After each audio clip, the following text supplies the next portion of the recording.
dirigirme a vosotros. Como ha dicho Aguirre, hemos venido de distintos puntos, desde Guadalajara, de quien os habla.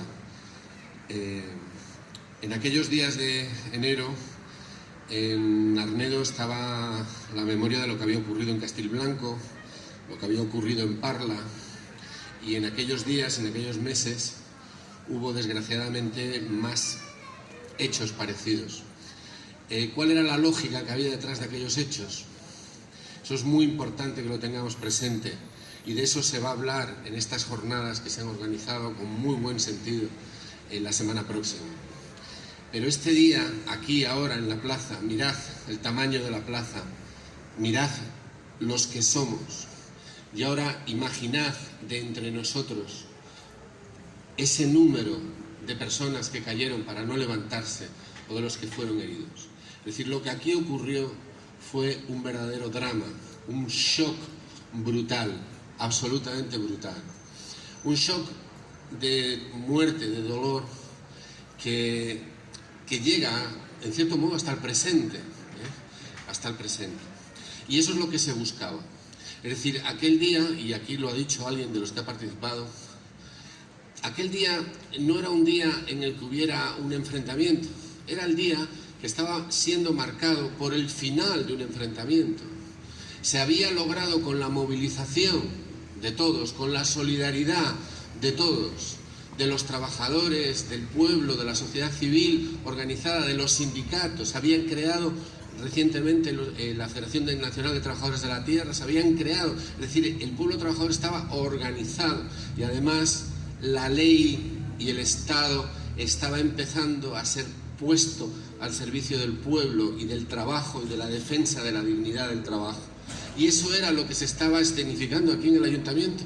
Es decir, se estaba favoreciendo el que se readmitiera a los despedidos, el que hubiera además un amparo legal con un Estado republicano comprometido con la defensa de los derechos de los trabajadores.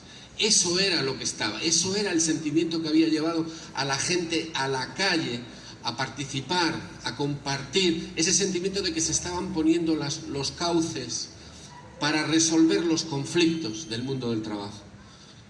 Y cuando el teniente dio la orden de disparar y mantuvo el fuego, y lo mantuvo en una descarga y otra descarga y otra descarga, lo hizo porque lo que quería era asesinar la esperanza. Y eso es lo que está detrás de todos aquellos sucesos que ocurrieron. Los responsables fueron estos o aquellos, pero desde luego el responsable fue el que ordenó el fuego. Y lo ordenó con un cometido, el de asesinar la esperanza. El que cada vez que se hablara de libertad, de república, de derechos, de trabajo, de dignidad y de libertad, que el pueblo lo asociara a la muerte, que el pueblo lo asociara a la sangre derramada, para que nunca hubiera más ni esperanza, ni ilusión, ni libertad, para que ese recuerdo estuviera asociado siempre a las luchas justas por las que el pueblo siempre ha sabido derramar su sangre. Y eso es lo que llega hasta nosotros, 90 años después. Ahora ya nos dejan llorar, ahora ya nos dejan derramar lágrimas, ahora ya nos dejan escenificar nuestro dolor. Es un gran avance de la democracia.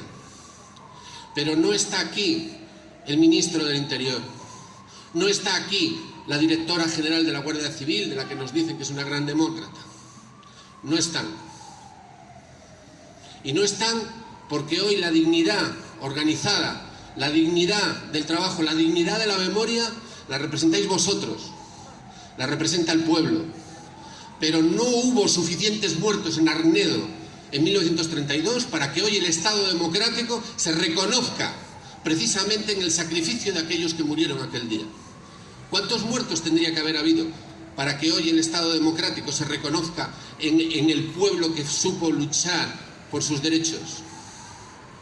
Eso significa que tenemos mucha tarea todavía por delante, que tenemos que seguir luchando para que el trabajo organizado sea respetado, para que la dignidad del trabajo sea igual a la dignidad de la vida y de la libertad.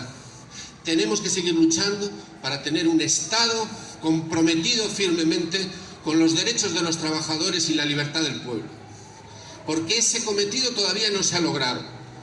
Es un cometido, es un objetivo que tiene todavía mucho recorrido, porque son avances que no son fáciles de conseguir. No los vamos a conseguir llorando, no los vamos a conseguir refugiándonos en la nostalgia o en el dolor. Eso es lo que querían los verdugos. Los verdugos lo que querían era que asociáramos siempre las luchas por la libertad a la muerte. Pero las luchas por la libertad, queridos compañeros, las luchas por la libertad y por los derechos de los trabajadores, lo que son es un compromiso con el amor, son un compromiso con la libertad, son un compromiso con nuestros hijos, son un compromiso con el futuro. Y eso en España se llama la República del Pueblo. Y ahí es donde no vamos a ceder. 90 años después, sencillamente miramos hacia el futuro, nos reconocemos en aquellos que tuvieron esa ilusión, en aquellos que tuvieron esa esperanza. Negamos a los que se la negaron. Y sencillamente, gracias a actos organizados tan dignamente como el que habéis hecho, del que podéis sentiros orgullosos, gracias a tanta y tan buena gente como vosotros, que habéis sabido organizar este acto, vosotros sois los que representáis hoy la dignidad democrática del pueblo español y de la lucha de los trabajadores. Nada más, muchísimas gracias por dejarme participar y deciros que la lucha de Arnedo es una lucha que no fue olvidada. No lo fue aquí, pero tampoco lo fue en ninguna parte, en ninguna de las partes de España. Se vieron reflejados en aquel dolor. Y ese dolor hoy se troca en esperanza. Nada más, muchas gracias y ¡viva la República!